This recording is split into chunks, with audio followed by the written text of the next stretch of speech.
My story dates back to 2021, about 2.5 years ago. I'm here to share this anonymously, and it's not about my spouse and me. Our marriage has been happy for 14 years. Instead, this unfortunate incident involves my mother, a 59-year-old woman, and what she did to my father, who is 63 years old. So it's not only young women who have affairs. Sometimes older women are involved too. My parents had a joyful marriage that lasted over 38 years until everything changed last Thursday. Around 3 years ago, my parents retired to Arizona. They purchased a lovely riverside home and a new diesel truck with a camper. They spend their time in Arizona from October to April, and the rest of the year, they embark on adventures, often traveling to cooler places like the mountains or the West Coast. They also spend around 4 to 6 weeks with my family in the high-elevation region of Utah.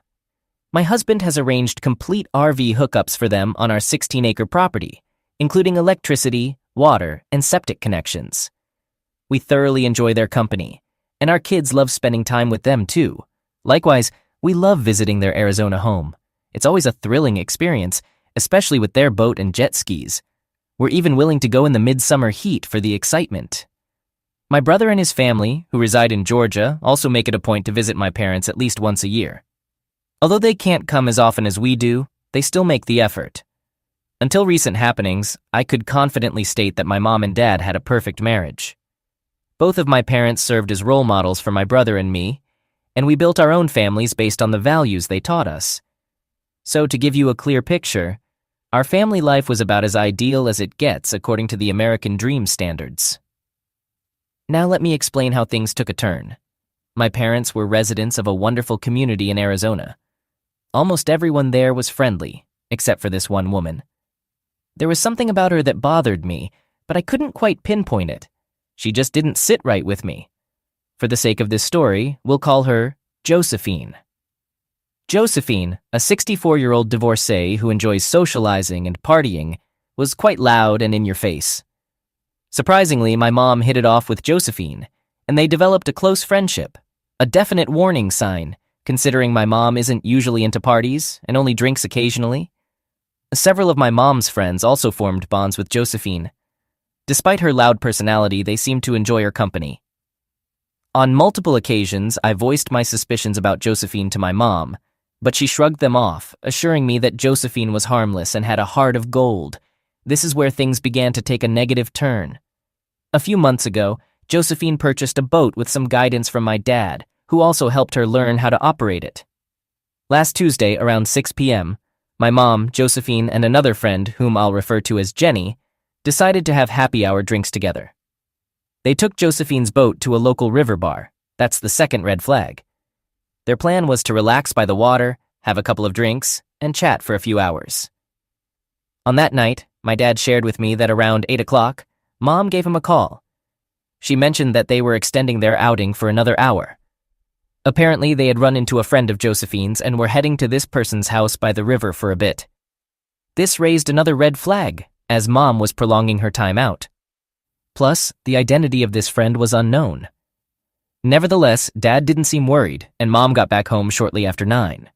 Everything seemed fine.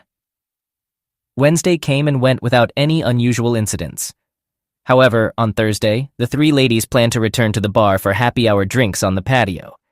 This marked the 4th red flag. As I mentioned before, Mom wasn't typically a drinker. Yet within a week, she had gone out twice for happy hour, enjoying drinks and socializing. This abrupt change in behavior was a significant cause for concern.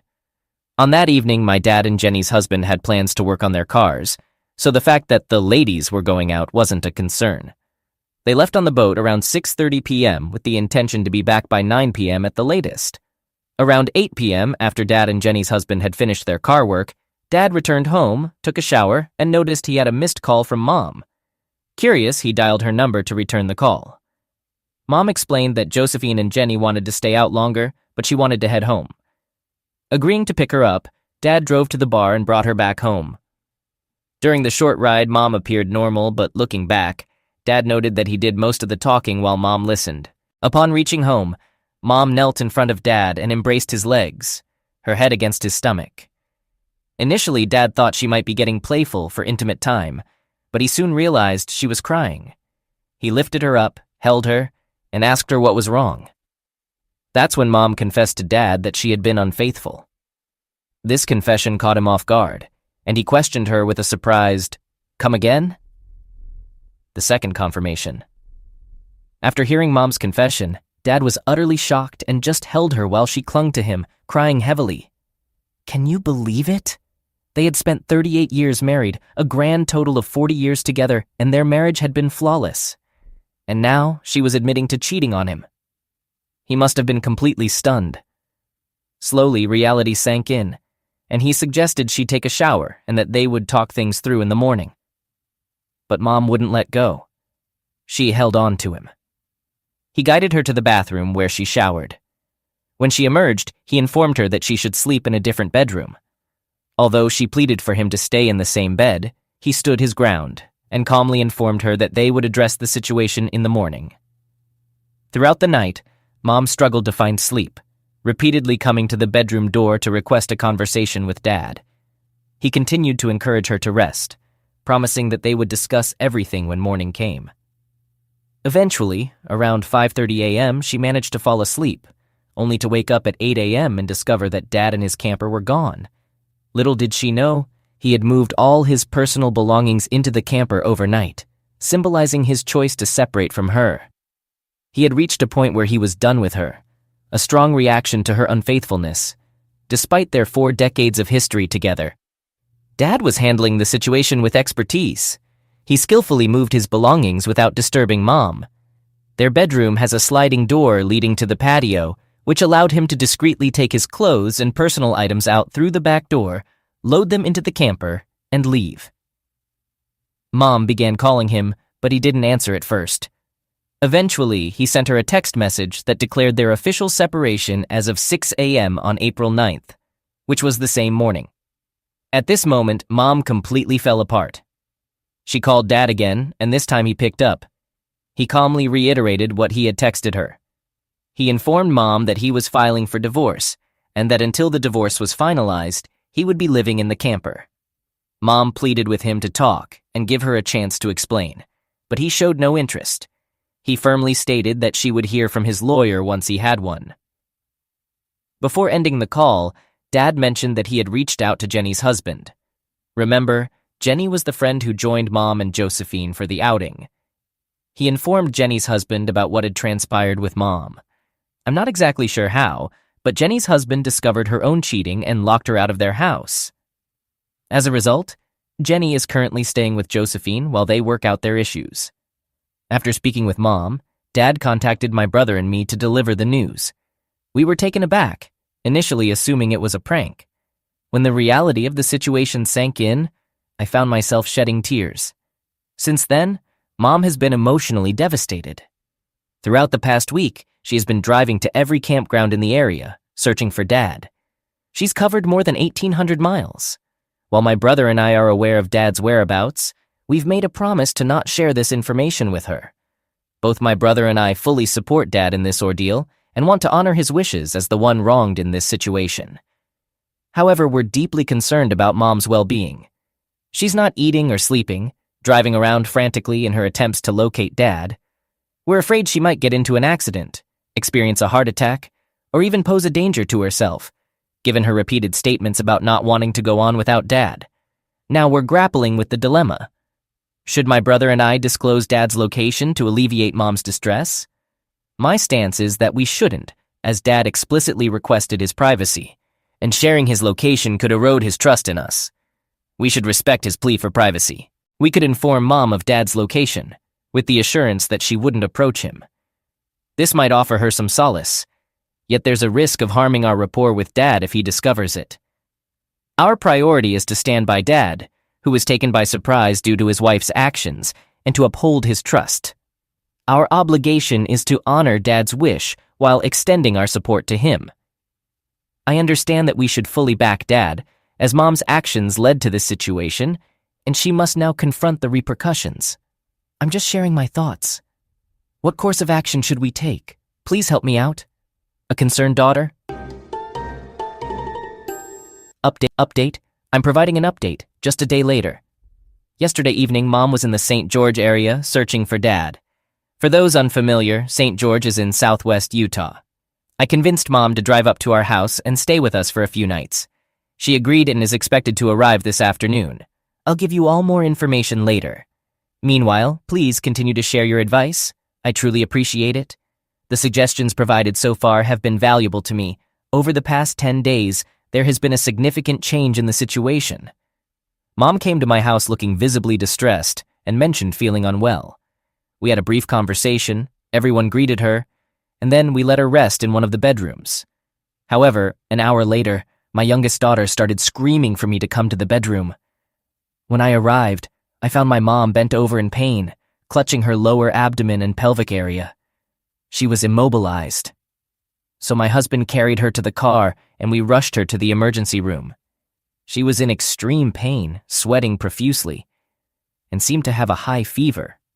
While at the hospital, the doctor suspected some kind of infection, possibly a urinary tract infection, and ordered tests. They also provided treatment for her severe dehydration. It turned out that Mom had contracted a sexually transmitted disease from the man she had been involved with. Fortunately, it was one that could be cured with antibiotics. The doctor suggested that Mom stay overnight in the hospital until her fever went down and her overall condition improved. However, even after 48 hours, there was no noticeable change. This is when the situation took a turn for the worse. The doctor mentioned the possibility of her having a drug-resistant form of the STD that has been spreading in recent years, so they put her on a combination of powerful antibiotics. After 5 days, her fever finally broke and her condition became stable. She was discharged from the hospital yesterday. Throughout her hospital stay, Mom repeatedly inquired about Dad. She wanted to know if he had reached out to check on her. I told her the truth, that he hadn't made any calls, not even once, but that I was providing him with daily updates. My family and I visited her multiple times every day to ensure she wasn't alone for extended periods. However, this caused her to become extremely saddened. Now back at our home, Mom appears to be recovering physically. She has been sending numerous texts and making frequent calls to Dad since her arrival. Out of frustration, she expressed, "After being together for 40 years, you'd think he'd at least communicate with me."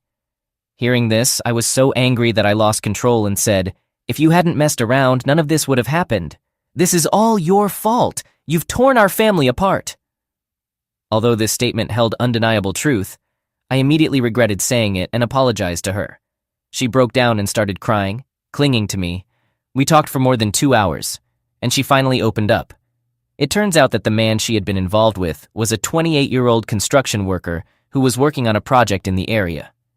This guy was pursuing a relationship with a 59-year-old married woman? What a disrespectful person. He, along with 2 friends, had rented a trailer by the river for 6 months instead of staying in a hotel. Now comes the disturbing part. According to Mom, she had only spoken to the guy on Tuesday, while Josephine and Jenny were getting involved with the other 2 guys. Yes, you heard that correctly.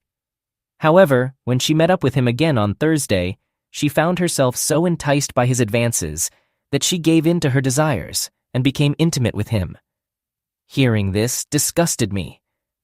It's incredibly unsettling, something I never could have imagined, even in my most outrageous thoughts, that my own mom would engage in such behavior. I continued to push the topic, even though Mom grew increasingly uncomfortable. She clearly didn't want to discuss it any further, but I insisted. I kept asking how she could betray Daddy like that, and all she could manage to say was that she honestly didn't know. She quickly regretted her actions as soon as things started between her and the guy. Reflecting on it and sharing this with you just gives me a really queasy feeling. I'm so thankful she confessed to Dad. Poor Dad. Imagine if she hadn't and ended up passing the STD to my unsuspecting sweet dad. That would have been a truly awful turn of events. A devastating tragedy even. Mom still holds on to the belief that Dad will come back. However, he's resolute in his decision, and he's not known for changing his mind. Mom plans to leave on Saturday to resume her search for Dad. She intends to visit all the campsites in the Southwest, unaware of what awaits her on Friday. There's something I know that she doesn't, but I can't reveal it to her. Listen to this. Dad is actually planning to serve Mom with divorce papers at my house. He wants her to have family around when he does it, to ensure she has support. Friday is going to be a really difficult day. A tough one. I feel a bit guilty knowing what's coming, but I owe it to Dad to assist him with this. Also, I need to be there for Mom when she inevitably breaks down. I'll provide an update if anything significant occurs. For now, let's hope for the best. Signed, a deeply concerned daughter. Update. A significant period of time has gone by since my previous update. To be precise, it's been over 13 months. We're now in June of 2022, and there have been inquiries about my parents' situation. I hadn't been using this website for the past year, but after reviewing the comments on my last post yesterday, I noticed the requests for a new update. Here it is. Mom and Dad are officially divorced, a fact that I still struggle to accept, along with everything that has unfolded in their lives since then.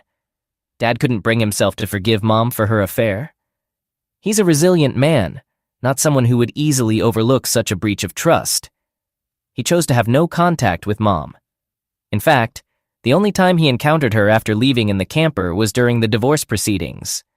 While I understand his emotions, I was surprised by how swiftly he cut ties with Mom.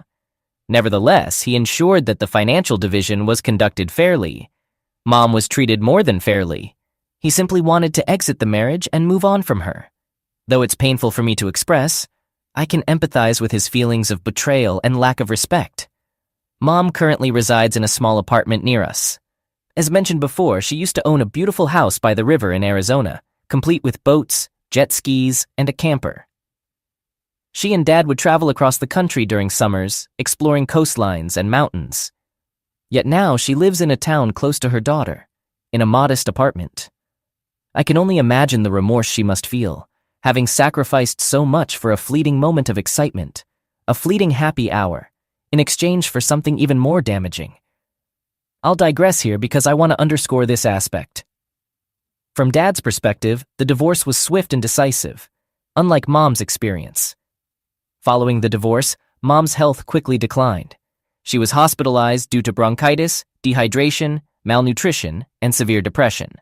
Her hospital stay lasted 3 days, during which she received treatment and was prescribed medication for her depression and anxiety. The medication seemed to have a positive effect on stabilizing her mental state, and at least provided some relief. Sadly, she also received a diagnosis of a potential case of lupus, likely triggered by the stress of the divorce and the loss of my father.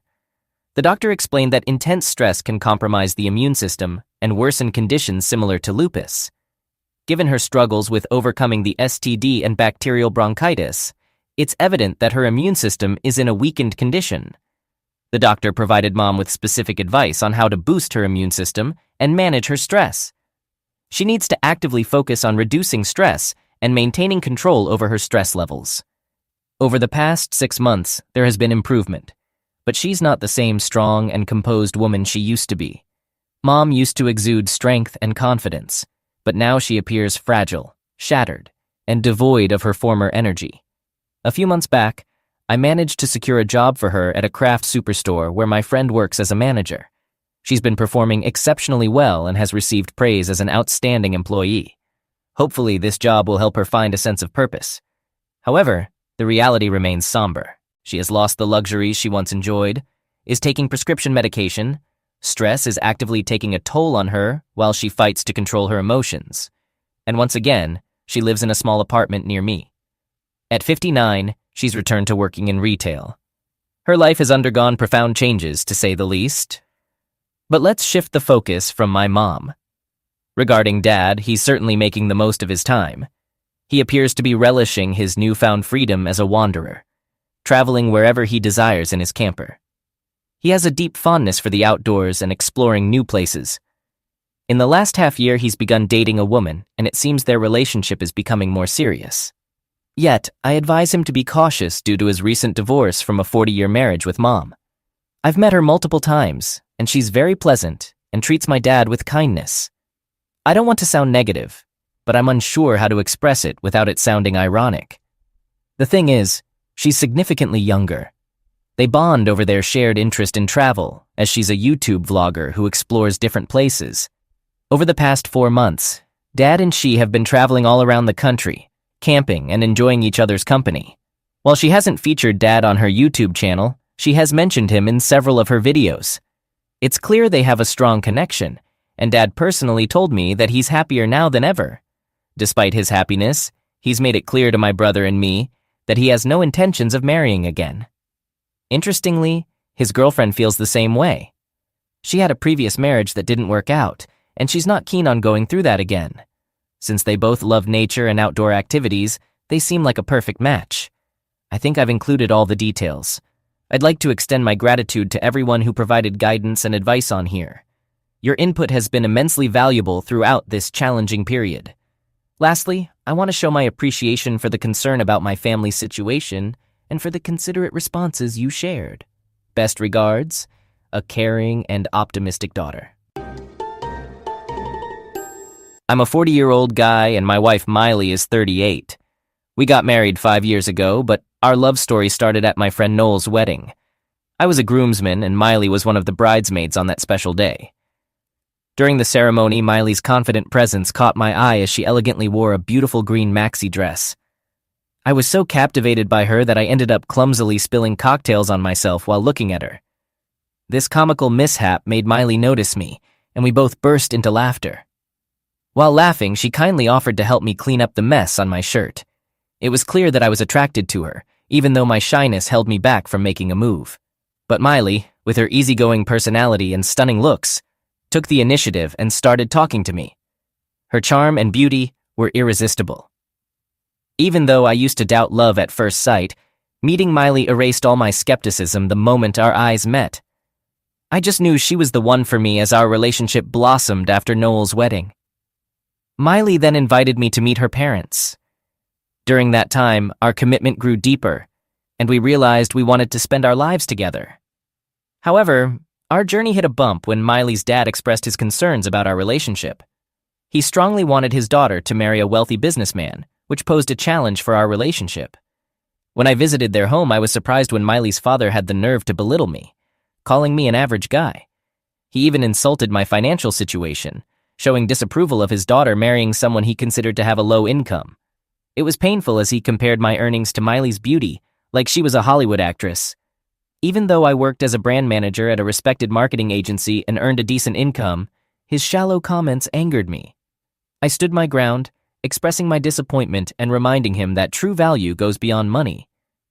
Despite his self-centered behavior, Miley handled the situation well, showing her loyalty by supporting me and confronting her father. She chose to leave her parents' home and start a new chapter with me. Just a week later, we had a small ceremony to celebrate our marriage and exchanged vows, which made us very happy. Having such an understanding and supportive partner like my wife brought me immense joy, especially since Miley intentionally invited only her mother, excluding her father from the guest list. Our first year of marriage was filled with happiness and satisfaction. However, as time went on, I started noticing certain behaviors in Miley that resembled those of her father. Growing up, her parents had given her a lot of love, which led to her feeling entitled. She often demanded to be treated like royalty and expected me to follow her wishes without question. Any disagreement I had was dismissed as just an argument, and she expected me to obey her without hesitation. While shopping for furniture for our home, I realized that Miley didn't value my opinions. She consistently ignored my suggestions. When I mentioned that I preferred white sofas over green ones, she blew it out of proportion and got upset. Her tendency to get angry and throw fits over small things became clear.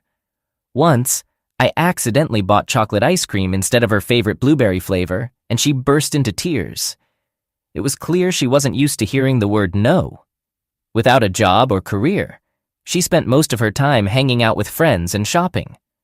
I realized that Miley had inherited her father's traits, but I wasn't willing to give in or blindly follow her demands. I told her that as a married couple, I had the right to express my opinions, and I expected her to act maturely if we wanted to have a successful marriage. I communicated that lacking mutual understanding and respect would make our marriage unworkable. Miley was surprised by my statement as she had never heard the word no before. Overwhelmed with emotions, she cried and sincerely promised to change her ways. Even though it was unfamiliar territory for her, she was committed to trying earnestly due to her deep love for me. Acknowledging her father's influence on her spoiled behavior, I chose to give her a chance for personal growth, driven by my love for her. Miley began taking gradual steps to show her commitment to patience and kindness toward me. She got a part-time job and enrolled in a course to contribute to our lives responsibly. Rather than solely socializing with friends, she made an effort to join me when we met our mutual friends, Noah and his wife Emily. While Emily had been Miley's friend since childhood, she contrasted significantly in personality and demeanor. Emily presented herself as composed, mature, and intelligent, creating a sharp distinction from Miley's previous behavior. As Noah was my closest friend, we frequently collaborated on various business ideas. This led to us visiting each other's homes often. With our strong dedication and hard work, Noah and I successfully launched our product, which resulted in significant financial gains. We went from living in cramped apartments to roomy, cozy houses, making a big improvement in our living situation. When my father-in-law heard about my achievements, he started seeing me in a better light and began casually calling me. At first, I was hesitant to interact with him, but after Emily and Noah encouraged me to forgive the past and move forward, I chose to pick up his calls. Over time, I grew more comfortable with the idea and invited my in-laws to our new home. When my father-in-law accepted the invitation and saw our luxurious house, he was surprised by how well things were going for me, as he never expected my success. His mistreatment and bad behavior actually motivated me to work hard for success. However, he kept pushing both Miley and me to have kids despite our own feelings and choices. Ironically, the same person who initially didn't want us to be together now suddenly wanted us to have children, realizing he was intruding in our lives. I kept a reasonable distance from him. However, just last Christmas, Miley's parents strongly suggested that we throw a big dinner at our house and include a wide range of guests. In response, I invited Noah's family, my own parents, and my brothers, creating a sense of togetherness and celebration. Miley's parents also wanted me to invite their friends and relatives to the Christmas dinner, as they hadn't been present at our wedding. It became clear that they weren't only interested in introducing me to their acquaintances, but also in showing off their connections and our fancy house and wealth. Despite what they wanted, I chose to keep the guest list smaller for a more intimate gathering. However, Miley did invite a few of her parents' friends and relatives to the Christmas dinner party. My parents and Noah's family came dressed nicely and appropriately for the occasion. I was surprised, though, when Miley's family arrived in very formal and extravagant outfits that seemed more suited for a wedding than a casual get-together. To my astonishment, some of my in-laws' friends and relatives acted as if they were in their own home, dancing and using our space without any restraint. Miley wore a short black dress, and the lively atmosphere turned our house into a bustling party that felt more like a bar than a traditional Christmas dinner. This strong difference from our usual calm and simple family gatherings made me feel uncomfortable. Seeing how things were going, my parents, who preferred a quieter atmosphere, chose to leave early. They could tell that the gathering was turning into something more like a disco than a traditional Christmas celebration. As the night went on, my father-in-law was busy showing off our house, cars, and stuff to his friends, while their kids joined Miley on the dance floor. Meanwhile, Noah's family and I stayed focused on enjoying our dinner and didn't pay much attention to these unfamiliar guests. After we ate, Noah and Emily decided to leave early since they felt they had done their part for the evening. Feeling really unhappy with how the party was going, I talked to Miley about how frustrated I was and said we needed to wrap it up. Miley understood and told me to go upstairs and rest while she took care of things. With a pounding headache and getting more and more annoyed at Miley, her parents, and their strange friends, I locked myself in my room and tried to find some comfort in sleep. I woke up around 3 a.m. from a bad dream and noticed that Miley wasn't in bed next to me. Curious, I went downstairs to see what was going on. I was shocked and getting angrier when I saw that the whole house was dark, with no lights on. The shocking truth awaited me when I found that the previous guests were still relaxing on the carpets and sofas, seemingly not bothered by the late hour. Discovering this made me even more furious. I got angrier when I couldn't find Miley or her parents in the main living areas, so I started searching in other rooms. Eventually, I found her parents sleeping in our designated guest room. Feeling more worried, I decided to call Miley's phone to see where she was. I heard her ringtone coming from another guest room. Something didn't feel right, so I hung up quickly and carefully went into the room to see what was happening. When I opened the door, I was shocked to see Miley alone in the room with a man I didn't know doing something very inappropriate. I was so angry and couldn't believe it. I grabbed my phone and recorded a video of what I saw. In a burst of anger, I confronted Miley, splashing water on her. She was surprised to see me because she probably thought I was asleep and wouldn't find out until the morning. I punched the guy and kicked him out of my house while yelling and causing a scene. When Miley's parents and the other guests woke up from the commotion, Miley's father explained that there was a misunderstanding and the guy was a friend's son. When Miley cried and begged me for another chance, I told him to be quiet and I slapped her. Yet her father kept trying to explain things away, making the situation seem less serious, and hinting that I was overreacting. His attitude of entitlement became more obvious now that I was wealthy, as he was shocked by the idea of me leaving his daughter. He suggested that we wait until morning to deal with it as a family matter, so we wouldn't cause a scene in front of our guests. I had reached my limit and didn't care about the guests or my unfaithful wife anymore. So I firmly asked everyone to leave my house, even though it was very late at night. After that, I took the necessary steps to end my marriage by sending divorce papers to Miley. The process of finalizing the divorce took months, during which Noah and my other friends supported me.